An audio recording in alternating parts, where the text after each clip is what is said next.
Bienvenidos de regreso a Biblia y Teología con el Dr. Larry Trotter. Esperemos disfruten el siguiente episodio.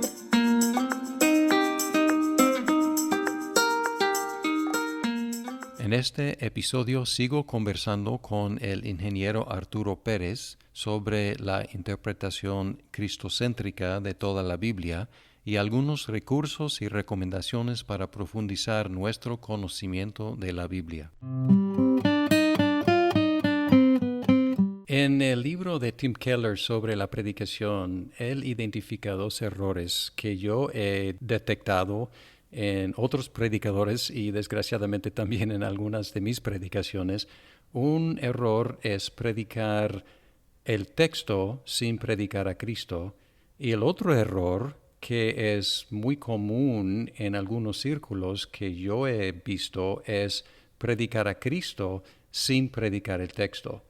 ¿Y estás de acuerdo con Keller que debemos predicar tanto el texto como a Cristo desde este texto? Correcto, o sea, lo que Tim Keller en ese libro de Preaching, la predicación, dice es que hasta que tú no predicas a Cristo no es un sermón, es una excelente escuela dominical, y esa ha sido mi especialidad toda la vida. ¿Qué quiero decir con eso? Que yo siempre iba donde el texto, le explicaba a la iglesia qué significa el texto, el contexto y todo eso, pero no lo conectaba con Cristo. Entonces dice Keller, eso que hiciste de explicar el texto y todo eso es una excelente escuela dominical. Pero por otro lado, si yo comienzo a predicar y digo, hermanos, lo importante aquí es Cristo, y comienzo entonces, mis mensajes van a sonar repetitivos. Como Cristo dijo en Lucas capítulo 24, cuando Él resucitó y Él caminó con los discípulos que iban camino a Emaús, Él le dijo que la Escritura hablan de Él desde Moisés, pasando por los profetas y en todos los salmos, en todas las Escrituras, la división tripartita que tiene el Antiguo Testamento, que eso lo conoces tú mejor que yo. Esa división dice Cristo. Cristo dice que toda la Escritura del Antiguo Testamento habla de Él. O sea que en el Salmo, cuando tú vas al Salmo, el Salmo 1, bienaventurado el varón que anduvo en consejo, nosotros creemos que es de nosotros que está hablando y decimos, mira, yo soy ese bienaventurado varón que no anduvo en consejo. No, pero la Biblia dice que todos somos pecadores, que no hay ni a un justo ni a un uno. Entonces ese bienaventurado varón es Cristo. Cuando vemos el Salmo 23, Jehová es mi pastor, nada me faltará. Ese dice Cristo que Él es el buen pastor. Toda la Escritura se conecta, pero para hacer justicia al texto, tienes que explicar qué dice el texto, a quién se escribió ese texto, cuál es la aplicación para nosotros hoy, cómo eso conecta con Cristo. Porque Cristo dijo que toda la Escritura habla de Él. Entonces, si Él lo dijo, yo lo creo, pero debo entonces buscar esas conexiones de una manera seria, íntegra, responsable, y hacer mi tarea y tratar de estudiar, porque si no estudio, entonces no voy a poder enseñar nada. Y a propósito, tú además eres autor de 2 libros, Síntesis del Antiguo Testamento y Síntesis del Nuevo Testamento. ¿Para quiénes escribiste estos libros? Sí, es una historia larga, pero la versión corta es que yo estuve enseñando en la década... La corta, por favor. En la década del año 2000 estuve enseñando clases de introducción al Nuevo Testamento y luego introducción al Antiguo Testamento, y lo hacía por medio de láminas de PowerPoint, y escribía un resumen de cada libro del Antiguo Testamento y del Nuevo Testamento. Eventualmente esas clases yo las puse en internet gratis para que todo el mundo las accediera, y alguien me llamó, la historia larga, corta, es que alguien me dijo, mira, hay una universidad en California que están enseñando con ese material, si tú no lo registras, van a decir que es de ellos. Lo que ellos tenían eran puras láminas de PowerPoint, no tenían nada. Entonces eso me animó a escribir completamente síntesis del Nuevo Testamento, y luego entonces escribí el síntesis del Antiguo Testamento. ¿De qué tratan esos 2 libros? De cuál es el tema de cada uno de los libros de la Biblia, y especialmente en el Antiguo Testamento, y cómo cada uno de esos libros del Antiguo Testamento conecta con la persona de Jesucristo. O sea que es un libro, vamos a decir, textual, es un libro académico, es un texto, pero si tú quieres usarlo como devocional, puedes ir al final de cada capítulo donde hago un resumen de, ¿cómo se relaciona el libro de Levítico con Jesús? ¿Cómo se relacionan las crónicas de Israel con Jesús? Y así sucesivamente. Entonces, estos dos libros nos pueden ayudar tanto a predicar el texto como a predicar a Cristo desde el texto. Es tu meta. Sí, y claro, no es un libro de homilética, ni de predicación, ni de exégesis, pero dentro del proceso hermenéutico. ¿Qué es el proceso hermenéutico? Tú eres un profesor de hermenéutica. La hermenéutica es la ciencia que trata de la interpretación bíblica. Entonces, el proceso nos dice que el primer paso que debemos hacer es conocer el contexto del texto. Y estos libros sí te sirven para conocer el contexto general del libro, su tema principal, su bosquejo, su autor, cuándo fue escrito, por qué razón fue escrito, cuál era la intención de ese autor, etcétera. Eso te ayuda mucho porque cuando ya sabes esas cosas, pues ya puedes tener una mente más clara para predicar tu texto particular. Hablando de contexto, también tienes un programa de radio llamado Contexto Bíblico, disponible en el internet en radioeternidad.com. Si escucho ese programa, ¿qué voy a aprender? Precisamente lo que estamos hablando. Los libros que escribí, básicamente puestos en un formato como el que estamos ahora, de conversación, donde yo tengo un monólogo de 30 minutos, donde hablo de qué trata el libro, cómo conecta y todo eso. Es la idea, ¿sí? Tanto del Nuevo como del Antiguo. El Nuevo está completo, desde Mateo hasta Apocalipsis, pero en el Antiguo Testamento, apenas en este momento histórico, he grabado creo que hasta el libro de Ruth. Estoy en los libros históricos, pero mi meta es, si el Señor lo permite, terminar y dejar ese programa ya concluido con todos los programas que hablen del Antiguo Testamento. Entonces es básicamente la misma información en un medio oral, radio, en lugar de un texto. Radial, sí. Para la persona que va guiando en la calle, para la persona que va a hacer ejercicio y que puede escuchar, que no necesita mirar una laminilla de PowerPoint, etcétera.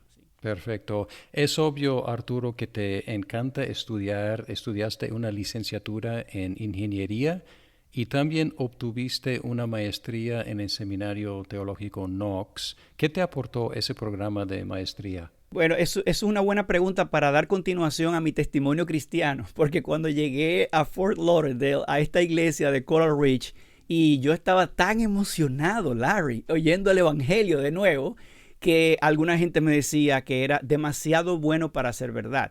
Es decir, cuando tú te pones a pensar que el evangelio te dice que tú eres salvo, no importa qué tú hagas, y no significa que nosotros estamos promoviendo una mala conducta.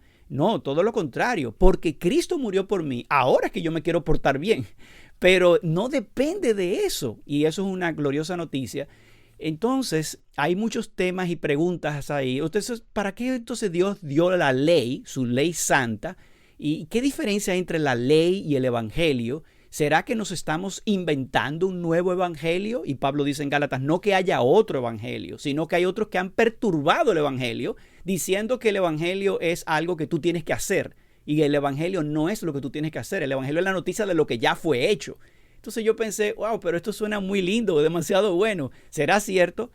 El asunto es que estando en Coral Ridge, me pidieron como anciano que formara parte del board de directores del Seminario Teológico de Knox. Entonces dije, ya que estoy aquí, esto es una buena excusa para yo entrar a estudiar y darme cuenta si realmente lo que yo creo y que me ha puesto tan feliz del evangelio es algo que es una fe histórica. Ese es el aporte. Yo creo que lo que me aportó más es reconfirmar que nuestra fe es una fe histórica que fue predicada desde la antigüedad por los escritos del Antiguo Testamento, confirmada por los escritos del Nuevo Testamento en la persona de Jesucristo y sus agentes, sus apóstoles, sus discípulos, y luego de la era apostólica pude leer escritos de los padres de la iglesia desde Ignacio de Antioquía, Policarpo, Eusebio, Justino Mártir, Ireneo, etcétera. Todos esos padres de la iglesia daban testimonio de eso, de que la Biblia se trata de la recapitulación en el tema de Jesucristo. Y luego más adelante ver el transcurso con Agustín de Hipona, luego ver la reforma protestante con Martín Lutero, con Zwinglio, con Calvino y los post-reformadores como William Perkins. Son muchas personas, y luego todos estos credos que hemos recibido y todas estas confesiones de fe. O sea que la parte de teología histórica me apasiona porque es una confirmación que nosotros no tenemos una fe que viene desde un vacío. Tenemos una fe histórica que se puede evidenciar y atestiguar con documentos históricos que nosotros vemos que hemos heredado y obviamente con toda la palabra de Dios que nos respalda, pero lo que queremos decir es que nuestra interpretación de la Escritura no es una interpretación privada, es una interpretación que ha sido recibida desde los tiempos apostólicos y basado en las Sagradas Escrituras del Antiguo y del Nuevo Testamento. ¿Encontraste un seminario teológico de muy buena calidad a la vuelta de tu casa? Sí. Yo recibo cartas, mensajes de personas en el mundo hispano que quisieran tener la oportunidad que tú tuviste de estudiar en una forma más avanzada, pero no tienen acceso a un seminario como Knox, sobre todo porque Knox tiene todo su programa en inglés, como la mayoría de los seminarios en los Estados Unidos, sobre todo los reformados. ¿Qué les recomiendas? Porque quieren tener la oportunidad que tú tuviste. Y como tú manejas el inglés muy bien, pudiste estudiar estando aquí, ¿qué recomendación tienes para nuestros hermanos que quisieran tener ese estudio avanzado? Mira, yo diría que depende del propósito, porque yo he hecho la misma pregunta. Les cuento que cuando yo fui a Knox la primera vez, yo le preguntaba, oye, ¿me conviene realmente hacer una maestría? Y ellos me decían, mira, depende. Aquí están los pensums, es decir, los sílabus. Y con un sílabo, el sílabo no es otra cosa que un programa que te dice la clase. O sea, que ustedes pueden tomar un programa de clases y ver lo que Larry Trotter enseña en teología sistemática, leerse los libros que Larry Trotter enseña, ver los videos que Larry publica gratuitamente y ya estás aprendiendo. Entonces, si tú lees, el límite es tu propio físico, o sea, lo que tú puedas lograr, el tiempo, los recursos mentales para poder leer tantas cosas. Ahora, si tu propósito es tener un título acreditado, entonces tendrías que ver cuáles opciones. Si tienes acceso a la internet, con eso vas a ver que hay muchas opciones de seminarios reformados que pueden ofrecer recursos de esa manera. Pero si necesitas algo certificado, es más difícil conseguirlo en español, aunque los hay, pero hay algunas opciones contadas. Pero yo diría que lo más importante es el deseo, la sed de aprender. ¿Cuál es el propósito? ¿Tener un título para colgarlo en la pared? ¿O realmente el propósito es conocer más para amar más a Dios? Entonces, si es lo segundo, yo pienso que tienes demasiados recursos, porque hay tantos libros. ¿Cuántos libros tienes en tu librero? ¿Cuántos de ellos estás leyendo? Yo creo que esos son buenos propósitos de ponernos a leer mensualmente libros y eso nos enriquece muchísimo. Si es aprender, yo creo que no necesitas gastar ni un centavo. Simplemente mira todos los recursos que hay alrededor. No sé si el mismo programa de Biblia y Teología es un recurso valiosísimo, que con tan solo 15 minutos puedes escuchar ahí una síntesis, un resumen bien conciso de lo que es una enseñanza teológica. Entonces, si te pones a escuchar este programa, vas a aprender muchísimo. Y yo creo que ya lograste algo. Ahora, si tú quieres un título, ya ese es un tema diferente, porque los títulos acreditados tienen un costo.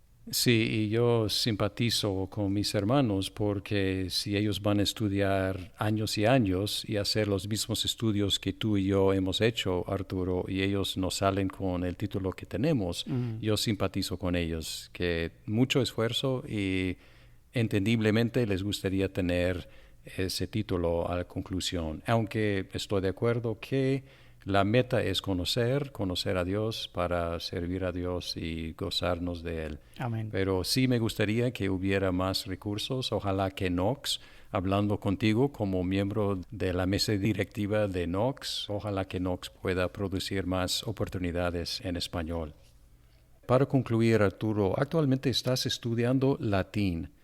¿No es suficiente hablar español e inglés? ¿Por qué latín? Sí, buena pregunta. El tema es que el latín fue el idioma oficial de la Iglesia durante la Edad Media, incluyendo el tiempo en que la Reforma estaba sucediendo, aunque en ese momento vino el Renacimiento y el Renacimiento fue una vuelta a las ciencias de las humanidades. Entonces volvieron a las fuentes clásicas como griegos. Entonces la Iglesia precisamente en el Renacimiento fue que comenzó a tener acceso al griego del Nuevo Testamento y al hebreo para buscar las fuentes originales. Y la versión que se tenía era de latín. La Biblia estaba traducida desde los idiomas originales al latín Y la respuesta quizá corta para ti es que yo estudio latín porque los teólogos que me dan esa luz, como Calvino, escribió en francés porque él era francés, pero escribió también en latín.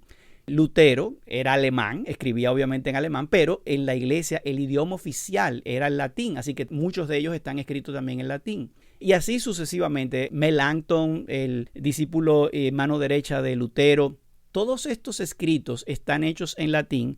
Y te voy a dar un ejemplo de cómo yo me he beneficiado estudiando latín. En estos días, hace muy poco tiempo, un par de semanas quizás, estaba leyendo el comentario en inglés, el comentario de Lutero a la carta de Pablo a los Gálatas. Yo lo estoy leyendo en inglés, yo estoy confiando que esa traducción está bien, ¿no? Él está hablando del uso civil de la ley de Dios y él decía, yo no obedezco la ley porque tengo un corazón que ama hacer lo que la ley dice, sino que cuando me refreno del adulterio, del robo o de otros pecados, yo lo hago bajo compulsión porque temo la cárcel, temo la silla eléctrica. Y yo, espérate un momento, la silla eléctrica. Pero Martín Lutero, ¿cómo fue? La electricidad no se inventó mucho después que Lutero. ¿Cómo Lutero habla aquí de la silla eléctrica? Y eso me hizo desconfiar completamente de lo que yo estaba leyendo. Un momento, aquí está pasando algo, porque Lutero no puede hablar de la silla eléctrica. Entonces fui a buscar el comentario de Gálatas en latín para ver qué fue lo que él escribió. Fíjense, si yo buscara algo en alemán, yo no sé alemán, pero latín me da esa puerta abierta. Y en latín lo que él dijo fue que él teme a la espada y al verdugo, al ejecutor. Sed gladium, gladium es la espada, et carnificem metuo. Carnificem es al verdugo, metuo, yo temo. Yo temo al carnificem, al verdugo y a la espada. Entonces, ¿por qué esta persona tradujo hace muchos años atrás ese comentario de Gálatas en la silla eléctrica? Porque quería ponerlo en un lenguaje que la gente entienda, yo temo a la silla eléctrica, yo temo a la horca, yo temo a tal cosa. Pero eso no fue lo que dijo Lutero. Entonces, yo creo que ese es el principal deseo mío de estudiar latín, es tomar, como dicen, la frase tú la puedes decir en inglés mejor que yo, pero en español es como tomar de la manguera de los bomberos, del agua de la manguera y del flujo, del chorro, porque me siento seguro y me siento con más confianza de cuando yo comparto estas enseñanzas. Yo sé que eso fue lo que Lutero dijo, porque lo estoy leyendo de la pluma de Lutero en el idioma en que él lo escribió originalmente y no estoy confiando en una traducción, en una interpretación que alguien hizo.